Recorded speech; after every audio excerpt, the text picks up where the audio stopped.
क्या new income tax 2025 आने के बाद टीडीएस डिपॉजिट करने का प्रोसेस बदल गया है? आइए देखते हैं इस वीडियो में स्टार्टिंग टू एंड। तो सबसे पहले हम लॉगिन करेंगे इनकम टैक्स की साइट पर 10 और पासवर्ड की मदद से। तो हम आ चुके हैं इनकम टैक्स के होम पेज पर यानी कि डैशबोर्ड पर। यहाँ पे हमें बिल्कुल सेम जैसे पहले दिखता था वैसे ही नजर आ रहा है। हम जाएंगे ई फाइल मेन्यू में और यहाँ पे सब मेन्यू दिया गया है ई पे टैक्स, जैसे कि पहले नज़र आता था। हम इस पे क्लिक करते हैं और फिर देखते हैं क्या होता है। अरे ये क्या! पहले तो यहाँ पे पेमेंट के लिए पेज ओपन हो जाता था। अब ये हमसे पूछ रहा है सिलेक्ट इनकम टैक्स एक्ट कि 2025 में आपको टैक्स डिपॉजिट करना है या 1961 में। 1961 में हमें बिल्कुल क्लियर कट ये बोला गया है, जितनी भी आपकी टीडीएस या टीसीएस की पेमेंट है फॉर दी असेसमेंट ईयर 2026 और 27 और अर्लियर असेसमेंट ईयर, वो आपको यहाँ पे करनी है। और टैक्स ईयर 2026-27 और ऑनवर्ड आपको नए इनकम टैक्स में पे करना है। तो हमारा डिफ़ॉल्ट जो सिलेक्ट है वो 1961 है। अभी मार्च तक की जितनी पेमेंट जानी है वो 1961 में ही जाएँगी। आप अगर जमा करवा रहे हैं तो आपको भी इसी में ही जमा करवाना है। 1 अप्रैल के बाद की जितनी भी आप टीडीएस डिडक्ट करते हैं या कलेक्ट करते हैं वो आपको न्यू इनकम टैक्स में डिपॉजिट करवाना है। उसके लिए हमने नया सेपरेट वीडियो बनाया है। तो हमारा वो वीडियो भी आप देख सकते हैं। तो हम अब करते हैं कंटिन्यू पे क्लिक। कंटिन्यू पे क्लिक करने के बाद हमारे सामने आ जाती है ई पे टैक्स की स्क्रीन, जहां पे आपने कोई चालान ड्राफ्ट में सेव किया है तो वो आपको नजर आता है। कोई पेमेंट किया है तो उसकी हिस्ट्री आप देख सकते हैं। और न्यू पेमेंट के लिए ये आपको न्यू पेमेंट का बटन दिया है। जैसे हम न्यू पेमेंट पे क्लिक करते हैं हमें सिलेक्ट करना होता है असेसमेंट ईयर। तो अभी के लिए असेसमेंट ईयर है 2026-27, वो हमने सिलेक्ट कर लिया। नीचे हमें कुछ ऑप्शन दिए गए हैं। टैक्स पे करने के लिए हमें पहला ही ऑप्शन दिया गया है पे टीडीएस और टीसीएस। पहले वाले ऑप्शन के साथ कंटिन्यू करेंगे यानी कि प्रोसीड करेंगे। तो प्रोसीड पे जैसे मैं क्लिक करता हूँ मेरे सामने न्यू पेमेंट के लिए पेज ओपन हो जाता है, जहां पे रेड कलर में बहुत इंपॉर्टेंट बात लिखी हुई है जो आप सभी को पता होनी चाहिए।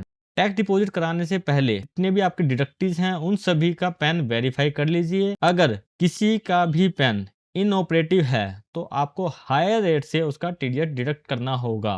वो आपको वेरीफाई कैसे करना है, तो क्विक मेन्यू में जाकर के वहाँ पे इन्होंने वेरीफाई पैन वेरिफिकेशन स्टेटस का ऑप्शन दिया गया है। वहाँ पे आप पैन एंटर करके चेक कर सकते हैं कि वो पर्सन ऑपरेटिव है या इनऑपरेटिव है।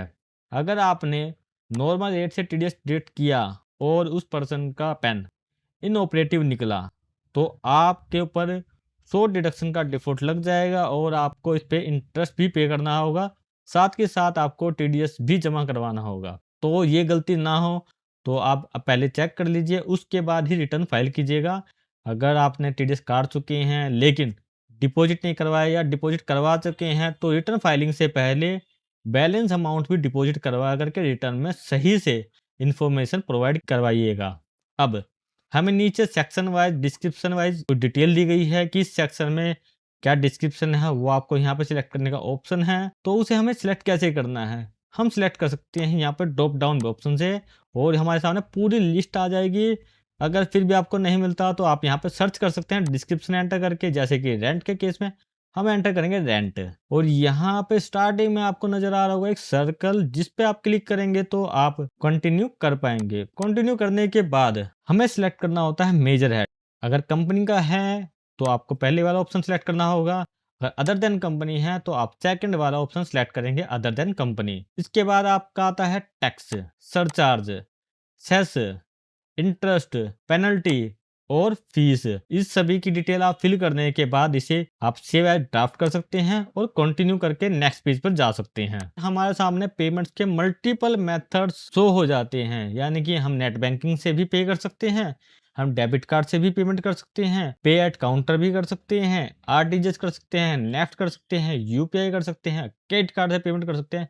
यानी कि लॉट ऑफ ऑप्शन है आपके पास पेमेंट को करने के। जो बैंक आपकी स्क्रीन पे नजर आ रहे हैं अगर उसके अलावा कोई बैंक आपका है तो आप अदर बैंक वाले मेन्यू में जा करके वहां पे ड्रॉप डाउन करके लिस्ट सिलेक्ट कर सकते हैं। देन जैसे मैं कोटक पे कंटिन्यू करता हूं तो कोटक पे क्लिक करने के बाद कंटिन्यू किया और यहाँ पे मेरी चालान की पूरी डिटेल का प्रीव्यू आ गया है। यहाँ पे आपको डिटेल वेरीफाई करनी है। वेरीफाई करने के बाद आप पे लेटर या पे नाउ कर सकते हैं। पे लेटर करते हैं तो आप बाद में इसको पे कर सकते हैं और पे नाउ करते हैं तो आप डायरेक्ट जो आपका बैंक का पोर्टल है, आप वहाँ पे चले जाएँगे और वहाँ से डायरेक्ट इसकी पेमेंट कर सकते हैं। तो आपको वीडियो कैसा लगा तो हमें कमेंट बॉक्स में ज़रूर बताइएगा। मिलते हैं हमारी नेक्स्ट वीडियो में।